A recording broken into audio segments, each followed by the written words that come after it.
D'abord, la gestion de l'offre, qui est considérée par l'UPA et par nos agriculteurs comme une espèce de religion, et je les comprends, elle nous a été utile.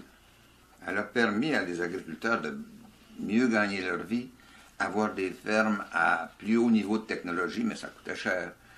Des postes de traite, par exemple.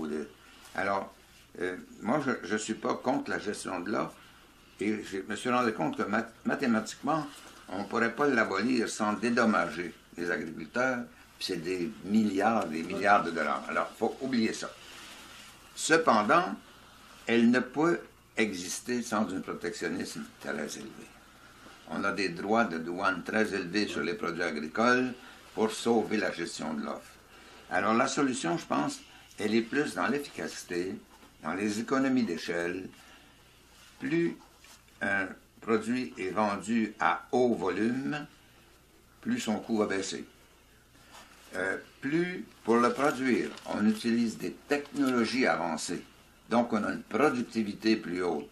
Son prix va baisser, puis on va être plus concurrentiel.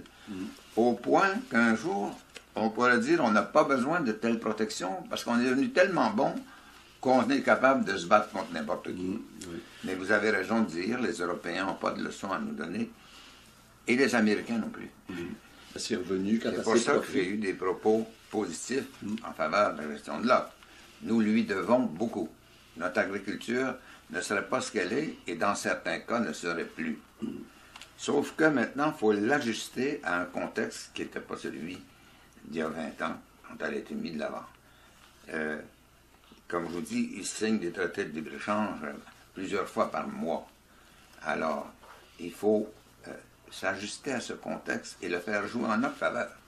C'est-à-dire vendre nous-mêmes à l'étranger, faire ce que fait AgroPure, faire face aux géants américains sur son propre terrain. Et avec ça, on sera plus en mesure de nous défendre et d'attaquer.